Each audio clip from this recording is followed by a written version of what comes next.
शिवशंभू प्रतिष्ठान महाराष्ट्र राज्य आमरण उपोषणाच्या प्रमुख मागण्या. निवेदनाची दखल न घेणाऱ्या अधिकाऱ्यांची चौकशी करून निलंबन करण्यात यावे. जखारिया शुगर कारखाना वटवटे, स्वेरी कॉलेज गोपाळपूर, सिंहगड कॉलेज कोठी, खंडोबा डिस्लरी टेंभुर्णी यांच्यावर चौकशी करून कारवाई करावी. बुधवार दिनांक 28/6/2025 रोजी सकाळी 11 वाजता. ठिकाण महाराष्ट्र प्रदूषण मंडळ सोलापूर. उपोषणकर्ते सौ राजकन्या जावळे पाटील, श्री हनुमंत घाडगे पाटील.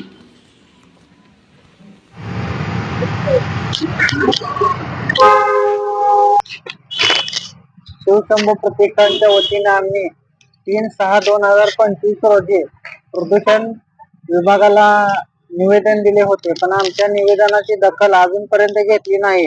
याचे कारण अधिकारी का दखल घेत नाहीत? अधिकारी प्रतिष्ठान म्हणजे काय? शिवशंभू प्रतिष्ठान महाराष्ट्र राज्य संस्था कशाचं आहे? आपली सामाजिक संस्था आहे. सामाजिक संस्था आहे. तर काय चालतंय? काय असते? STP प्लॅन संदर्भात आम्ही निवेदन दिले प्रदूषण महामंडळाला. तर ते प्रदूषण वाढत आहे ना, STP प्लॅन शासनाच्या नियमानुसार चालत नाही. तर त्याची प्रदूषण वाढत आहे. शेतकऱ्यांना ह्याला नागरिकांना त्याचा त्रास होत आहे, म्हणून आम्ही निवेदन दिले आहे. निवेदनाची दखल नाही घेतली तर आम्ही उपोषण सोडणार नाही. कोण आहे साहेब? मोरे साहेब आहे. काय म्हणते ते? त्यांनी का आज सकाळपासून आम्ही उपोषणाला बसले, पण 5 वाजले तरी आमच्याकडे फिरकले नाहीत. हा, आमची दखल घेत नाही तोपर्यंत आम्ही उपोषणावर ठाम आहे. महाराष्ट्र राज्य यांच्या वतीने निवेदन महाराष्ट्र प्रदूषण मंडळ सोलापूर येथे 3/6/2025 रोजी आम्ही निवेदन दिलेलं आहे. या निवेदनाची त्यांनी दखल घेतलेली नाही अजून, म्हणून आम्ही उपोषणाला इथं बसलेलो आहोत. त्यांनी आतापर्यंत 11 ते 5 म्हणजे 11 वाजल्यापासून आम्ही इथं बसलेलो आहोत, पण एकही अधिकारी आमच्याकडे फिरकलेला नाही.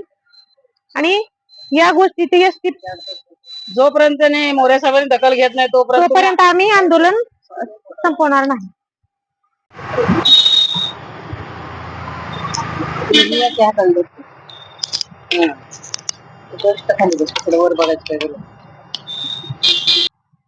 शिवशंभू प्रतिष्ठान महाराष्ट्र राज्य च्या वतीने निवेदन महाराष्ट्र प्रदूषण मंडळ सोलापूर येथे 3/6/2025 रोजी निवेदन दिले होते, पण निवेदनाची दखल घेतली नाही, म्हणून आज आम्ही इथे उपोषणाला बसलो आहे.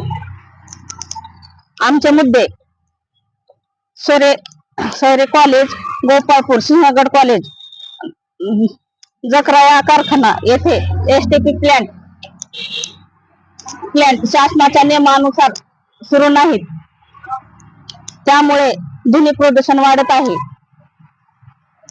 तरी त्याची दखल घेतली नाही, म्हणून दखल घ्यावी. आता त्यांनी दखल घ्यावी, नाही तर आम्ही उपोषण सोडणार नाही. यापुढे आम्ही इथंच उपोषण करू. पत्रव्यवहार आम्ही 3 तारखेला केला होता. 3/6 त्यांनी दखल घेतली नाही आमची. बघितलं आम्ही प्रोसिजर. आम्ही 16 तारखेचा इशारा दिला होता. 16 तारखेनंतर आम्ही आज 18 तारखेला बसलोय.